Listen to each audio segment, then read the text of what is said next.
বীর চট্টলা টিভি। আসসালামু আলাইকুম। বীর চট্টলা টিভি থেকে আমন্ত্রণ জানাচ্ছি। আমি তানিশা সুলতানা আফিফা। কমলনগর উপজেলার ৬ নং পাটোয়ারীর হাট ইউনিয়ন এবং ৫ নং চর ফলকন ইউনিয়ন বিভিন্ন ওয়ার্ডের মৃত ব্যক্তিদের কবর জিয়ারত ও দোয়া করেন বারবার কারা নির্যাতিত, নিপীড়িত রাজপথের লড়াকু সৈনিক, রাজপথের অকুতোভয় রামগতি ও কমলনগরের মাটি ও মানুষের নেতা, সাবেক সফল সংসদ সদস্য, বাংলাদেশ জাতীয়তাবাদী দল বিএনপির কেন্দ্রীয় কমিটির সহ শিল্প ও বাণিজ্য বিষয়ক সম্পাদক জননেতা জনাব এবিএম আশরাফ উদ্দিন নিজান।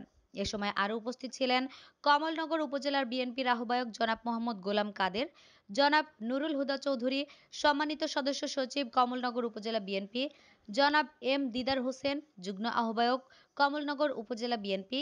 এ সময় আরও উপস্থিত ছিলেন কমলনগর উপজেলা যুবদল, ছাত্রদল, স্বেচ্ছাসেবক দল এবং অঙ্গ ও সহযোগী সংগঠনের নেতাকর্মীরা। মৃত ব্যক্তিদের কবর জিয়ারত করতে গিয়ে জননেতা জনাব এবিএম আশরাফ উদ্দিন নিজান বলেন, মৃত ব্যক্তির জন্য দোয়া করা আমাদের নৈতিক দায়িত্ব ও কর্তব্য। আজকে আমি এখানে আমাদের প্রিয়জনদের কবর জিয়ারত করতে এসেছি।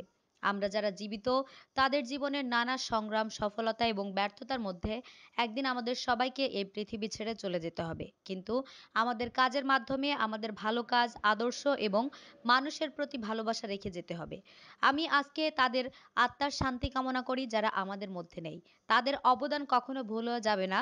তারা আমাদের জন্য একটি অনুপ্রেরণা এবং তাদের জীবন থেকে আমরা শিখি কিভাবে ভালোবাসা, সহানুভূতি এবং সততা দিয়ে সমাজে পরিবর্তন আনা যায়। আমি মনে করি আমাদের দায়িত্ব তাদের পথ অনুসরণ করে সমাজের কল্যাণে কাজ করা এবং তাদের শিক্ষায় আমরা আমাদের পথ চলব। আমি সবার কাছে দোয়া চাই যেন আমরা জীবনে সঠিক পথে চলতে পারি এবং আমাদের সমাজের উন্নতির জন্য আরো বেশি কাজ করতে পারি।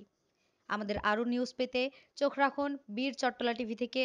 ফেসবুকে ফলো, ইউটিউবে সাবস্ক্রাইব করুন।